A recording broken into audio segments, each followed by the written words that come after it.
Guys আপনাদেরকে আমি একটা জিনিস দেখাবো, সবাই দেখার জন্য রেডি হন। একখান চুম্বা দে।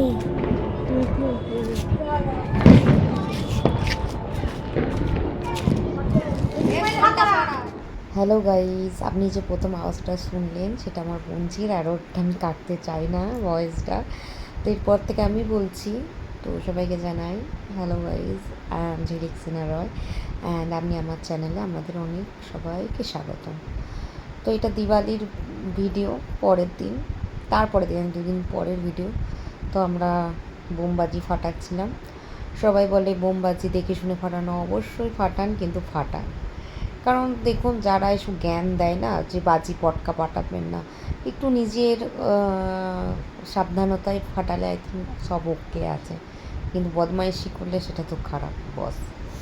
তো ভিডিওটা এখান দিয়েই চালু, আমার বোনজিকে দিয়ে চালু করলাম। এখানে আমরা খুব সুন্দর করে বোমবাজি ফাটালাম, দেখতেই পাচ্ছেন। ফুলঝুরি ফোটাচ্ছি, দোদমা ফাটাচ্ছি, তুবড়ি ফাটাচ্ছি, চরকি ফাটাচ্ছি, আমরা সবাই ছবি তুলছি, নাচানাচি করছি, হ্যাপি দীপালি, এইটা এমনো তেন করছি। হ্যাঁ হ্যাঁ, আপনাদের একটা কথা, আমাদের ভিডিওটা যদি ভালো লাগে আপনারা সাবস্ক্রাইব করার ইচ্ছে হলে করবেন, না করেন। আমি আর বলতে বলতে ফেড আপ হয়ে গেছি, আর আমি পারছি না বলতে। আমি সিরিয়াস বলছি, যদি ভালো লাগে করবেন, না ভালো লাগে ইগনোর করে চলে যাবেন। আমার ভিডিও হবে হবে কোনো এককালে, 20 বছর পরে কোনো দিনও যদি ভাইরাল হবার হয়, আমার চ্যানেলটা চলার হয়, চলবে, না চলার হয় যেমন আচরণ থাকবে, আমি ভিডিও ছাড়তে থাকবো, হার নেই মানেঙ্গে বস। তো আমাদের বোমগুলো আমরা কিনতে গেছিলাম কলকাতার মধ্যে, জিঞ্জিয়া বাজার থেকে অনেকটা যেতে হবে, একটা লুঙ্গি বলে জায়গা আছে, ওখান থেকে বোমবাজি কিনতে গেছিলাম। ওখানে আমি ফার্স্ট টাইম বোমবাজি কিনতে গিয়ে ওখানে ফিল করলাম যেমন জামা কাপড়ের দোকান হয়, ওখানে তেমন বোমবাজির দোকান। এত পরপর পরপর পরপর মোমবাতির দোকান, আমি জাস্ট অবাক হয়ে গেছি। আমার মনে হয় দাম দোকানের মতনই আছে, ওরকম মনে হয় যে ওখানে অনেক কম কম কিছু, কম ফম কিছু না, দোকানের মতনই আছে অনেকটা। আমরা যেখান থেকে সুবিধা ওখান থেকে কেনা ভালো। আর আমি প্রায় অনেক বোম কিনেছি, অনেক, এত তো ভিডিওতে দেখানো সম্ভব নয়। আমরা পুরো ফ্যামিলির লোক অনেক বোম ফাটিয়েছি। আমরা ওই দিন বোম ফাটিয়েছি, তারপর ঠাকুর দেখতে গেছি। আমার ছোটো বোনজি, দুটো বোনজি এসেছে, বড় বোনজি ছোটো বোনজি দুজনাই খুব এনজয় করেছে। আর তার সঙ্গে আমিও বোমবাজি ফাটাতে খুবই পছন্দ করি, কিন্তু কলকাতার বুকেতে চকলেট বোম বা এতটা বোমটা মনে হয় বেশি কম চলে। তো বোমটা যেগুলো আওয়াজ হয় সেই বোমগুলো কম ফাটানোর চেষ্টা করেছি। তুবড়ি, ফুলঝুরি, আকাশবাজি এগুলো বেশি ফাটিয়েছি। আমার ভালো লাগে বোম ফাটাতে, তো আমরা কিনে নিয়ে এসেছি। আমি খুব এনজয় করি যখন কিনতে। আমি ফার্স্ট টাইম গেছিলাম কিনতে, অন্যবার জ্যাকি কিনে নিয়ে আসে প্রত্যেক বছর। অ্যাকচুয়ালি যে 8 বছর ধরে এখানে, আর 9-10 বছর এখানে রয়েছি, জ্যাকি কিনে নিয়ে এসেছে প্রত্যেক বছর। এবছর ফার্স্ট টাইম আমি গেছি। এই যে দেখছেন, এরপরে চলে গেছিলাম। আমরা যেহেতু বেহালার সাইডে থাকি, তো আপনারা সবাই জানেন পর্ণশ্রী, যারা যারা এদিকে থাকেন পর্ণশ্রীটা সবাই চেনেন। তোমরা সবাই চলে গেছিলাম পর্ণশ্রীতে ঠাকুর দেখতে। আমরা হঠাৎ সেই দিনই রাতে, যেদিন বোম ফাটাচ্ছে ওই দিন রাতেই চলে গেছি পর্ণশ্রীতে বোমবাজি ফাটাতে। পুরো সাউন্ডটা বন্ধ আছে, বিকজ প্রচণ্ড গান চলছে আর কপিরাইট পড়ে যাবে, তার জন্য আমি পুরো বন্ধ করে দিয়েছি। নিজে বক্তা দিচ্ছি, খুব একটা আমি নিজে এরম করে ভয়েস কথা বলতে পছন্দ করি না। নিজের রিয়েল যেটা ভিডিওতে কথা বলি ওটাই আমার দিতে একবারে পছন্দ, কিন্তু যেহেতু গান চলছিল আশেপাশে, এটা দিতে পারবো না, তাই আমি দিচ্ছিলাম। যে 3-2 ঠাকুর দেখেছি সেগুলো আপনাদের দেখাচ্ছি।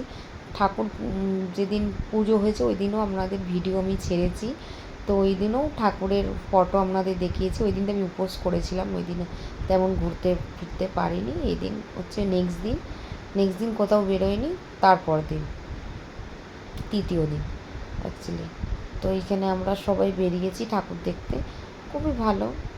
এই যে আমরা হেঁটে হেঁটে যাচ্ছি, বা অনেকটা হেঁটেছি, অনেক ভালো ভালো মনের মতন গান চলছিল, কিন্তু গানগুলো দিতে পারিনি।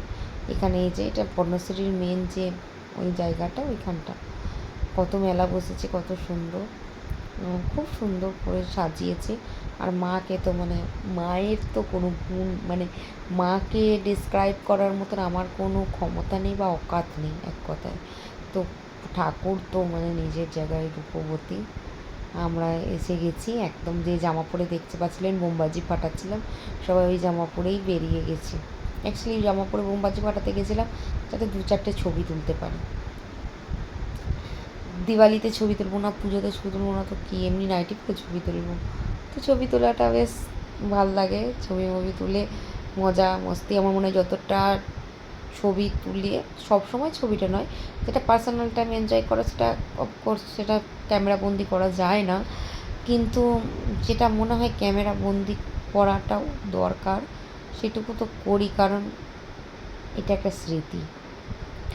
যে প্রবাসী ঘরকন্যা দিদি যে বলে না, স্মৃতির খাতায় লিখে দিলাম আর এক পাতা, তো আমারও সেম স্মৃতির খাতায় আবার লিখে দিচ্ছে আমিও একটু একটু করে। মানে ওনার থেকে তো অনেক কিছু শেখার আছে, তো আমিও শিখছি অবশ্যই। কিন্তু ব্যাপারটা হচ্ছে, যারা বন্যশ্রীতে থাকেন তারা অবশ্য, যারা যারা বন্যশ্রী থেকে দেখছেন, কে কে মেলায় গেছেন, অবশ্যই এই জায়গাটা তো দেখলে চিনতেই পারবেন যে কারা কারা গেছেন। তারপরে ঠাকুর ফাকুর দেখে আমরা বেরিয়ে গেছি। যে দেখতে পাচ্ছেন কিছু ঠাকুর না 1 দিন 2 দিনের পর তো বিসর্জন হচ্ছে, তো এই যে প্রথম যে সামনের যে মাটা রয়েছে, মা বিসর্জন হচ্ছে, সবাই অনেক এনজয় করছে নাচতে নাচতে। আমি একটুখানি দেখিয়েছি কারণ অনেকটাই ভিড় ছিল, তো আমি ভিড়ের মধ্যে আর ভিডিও করতে পারিনি। তো এই যে দেখতে পাচ্ছেন আমি চলে যাচ্ছি, এটা এই যে ভিডিওটা দেখতে আমি পুরো একদম চেঞ্জ দ্য ড্রেসটা পুরো আমার চেঞ্জ। তারপর আমি নেক্সট দিন আমি মেলা দেখতে গেছিলাম পর্ণশ্রীতে। আমি আমি জ্যাকি আর জ্যাকির বোন সবাই মিলে গেছিলাম। এবার ওই দিন গেছিলাম প্রপার মেলায়, দোল্লা টোল্লা উঠবো কিছু, এই যে দেখতে পাচ্ছেন উঠেছি, এগুলোতে এটাতে কে কে উঠেছে। আমি কিন্তু না, এবার জানি না আমি প্রচণ্ড ভয় পেয়েছি। আমি এত এত হেসেছি কি বলবো, মানে জাস্ট হাসি পাচ্ছিল। প্রচণ্ড আনন্দ করেছি। বাচ্চারা তো অনেক সাহসী, আমার থেকে প্রচণ্ড সাহসী। আর আমি ভয় পাইনি, কিন্তু আমার একটা সুসুরি মতন লাগছিলো, গুদগুদি লাগছিলো। তো ওই জন্য এই যে আমার বুনছি আর জ্যাকির বুনছি দুজনা মিলে না এইটায় উঠেছিল। ওরা তো খুব আনন্দ করছিল, ওদের তাও অনেক, ওরা আরও 2-4টে উঠতে চাইছিল, তাই